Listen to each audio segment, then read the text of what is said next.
सोचो दोस्तों, समुंदर के बीच एक चाइनीज एयरक्राफ्ट कैरियर मूव कर रहा है। नॉर्मली हम एक्सपेक्ट करते हैं कि इस कैरियर से फाइटर जेट लॉन्च होंगे, पायलट मिशन पर जाएंगे और एनिमी एयर डिफेंस के अंदर एंटर करने का रिस्क लेंगे। लेकिन अब चाइना एक ऐसी चीज टेस्ट कर रहा है जो फ्यूचर नेवल वॉर का पूरा कंसेप्ट चेंज कर सकती है। जी हाँ दोस्तों, GJ-21 स्टेल्थ कॉम्बैट ड्रोन।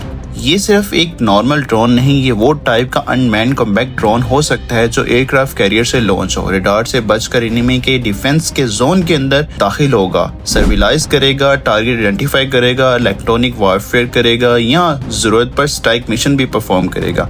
मतलब पायलट कॉकपिट पे नहीं होगा लेकिन मिशन फिर भी डीप और डेंजरस होगा दोस्तों। और यहाँ पर चाइना का गेम समझ आता है। चाइना सिर्फ नेवल शिप या नए जेट्स नहीं बना रहा, चाइना फ्यूचर बैटलफील्ड को रीडिजाइन कर रहा है। पहले एयरक्राफ्ट कैरियर की पावर उसके फाइटर जेट से मैयर होती थी, लेकिन फ्यूचर में कैरियर की असली पावर उसके stealth drone, AI system, long range missile और अनमैन्ड स्ट्राइक प्लेटफॉर्म से मैयर होगी। अब सवाल ये है कि GJ-21 इम्पोर्टेंट क्यों है? सिंपल सी बात है दोस्तों, अगर चाइना एक स्टेल्थ कॉम्बैट ड्रोन को कैरियर से लॉन्च करने में सक्सेसफुल हो जाता है तो उसके एयरक्राफ्ट कैरियर एनिमी के बहुत करीब आए बिना भी प्रेशर क्रिएट कर सकती हैं। मैन फाइटर जेट बेचना रिस्क होता है क्योंकि पायलट कैप्चर हो सकता है, एयरक्राफ्ट लूज हो सकता है और पॉलिटिकल क्राइसिस क्रिएट हो सकती है। लेकिन ड्रोन के साथ रिस्क कम हो जाता है, ड्रोन गिर भी जाए तो ह्यूमन लाइफ का लॉस नहीं होता दोस्तों। इसीलिए GJ-21 चाइना का एक साइलेंट वेपन बन सकता है। सोचो, एनिमी रेडार पर एक स्मॉल स्टेल्थ ऑब्जेक्ट डिटेक्ट होता है। अब एनिमी को ये नहीं पता कि ये सर्विलांस ड्रोन है, स्ट्राइक ड्रोन है, डिको है या इलेक्ट्रॉनिक वॉरफेयर प्लेटफॉर्म। इस कंफ्यूजन में एनिमी का डिसीजन स्लो हो जाता है और मॉडर्न वॉरफेयर में जिसका डिसीजन स्लो हो गया वो हाफ बैटलफील्ड ऑलरेडी लूज कर चुका होता है।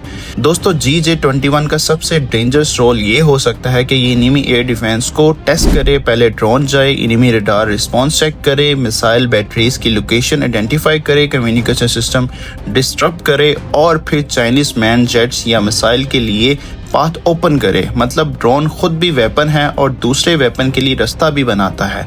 यहाँ एक और चीज बहुत इंपॉर्टेंट है, फ्यूजन एयरक्राफ्ट कैरियर। चाइना के फ्यूजन कैरियर इलेक्ट्रोमैग्नेटिक कैटाबुल्ट सिस्टम के साथ आता है। ये सिस्टम एयरक्राफ्ट को ज्यादा पावर के साथ लॉन्च कर सकता है। इसका मतलब हैवी एयरक्राफ्ट, एडवांस जेट और फ्यूचर ड्रोन को लॉन्च करना इजियर हो जाता है दोस्तों। अगर GJ-21 इस टाइप के कैरियर से ऑपरेट होता है तो चाइना के कैरियर ग्रुप सिर्फ डिफेंसिव प्लेटफॉर्म नहीं रहेगा, वो long range offensive pressure create करने में फ्लोटिंग कमांड सेंटर बन जाएगा दोस्तों। लेकिन दोस्तों, यहाँ ओवर हाइप भी नहीं करनी चाहिए। सोशल मीडिया पर लोग कहते हैं कि ये दुनिया का सबसे एडवांस ड्रोन है, हो सकता है, लेकिन अभी पब्लिक लेवल पर इसकी एग्जैक्ट कैपेबिलिटी फुली कंफर्म नहीं है। इसकी रियल स्टेल्थ क्वालिटी क्या है, पेलोड कितना है, रेंज कितनी इफेक्टिव है, सेंसर्स कितने एडवांस हैं, एआई सिस्टम कितना स्ट्रॉन्ग है, कॉम्बैट टेस्टिंग हुई है या नहीं, ये सब चीजें अभी क्लियर नहीं है। इसलिए बेस्ट एनालिसिस ये है कि GJ-21 दुनिया का most advance carrier based stealth drone program में से एक बन सकता है, लेकिन फाइनल प्रूफ तब होगा जब ये रियल कैरियर ऑपरेशन में परफॉर्म करेगा। दोस्तों, अब ये ड्रोन चाइना को एडवांटेजेस कैसे दे सकता है? पहला, ह्यूमन पायलट रिस्क कम। दूसरा, एनिमी एयर डिफेंस कंफ्यूज। तीसरा, कैरियर की स्ट्राइक रेंज इंक्रीज। चौथा, सर्विलाइज और टारगेटिंग बेटर।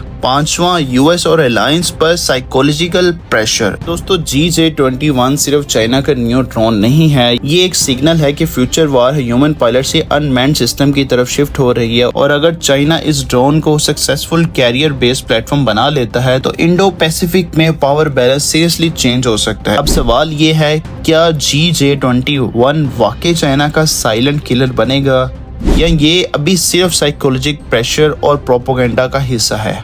तो दोस्तों, आज की वीडियो की एनालिसिस बस यहाँ तक की थी। उम्मीद करता हूँ आपको ये वीडियो इंटरेस्टिंग और नॉलेजेबल लगी हो। अगर वीडियो नॉलेजेबल लगी हो तो वीडियो को लाइक करें, चैनल को सब्सक्राइब करें और हमारे साथ इस सफर में जुड़ जाएं। मिलती है अगली वीडियो में, तब तक के लिए अल्लाह हाफिज।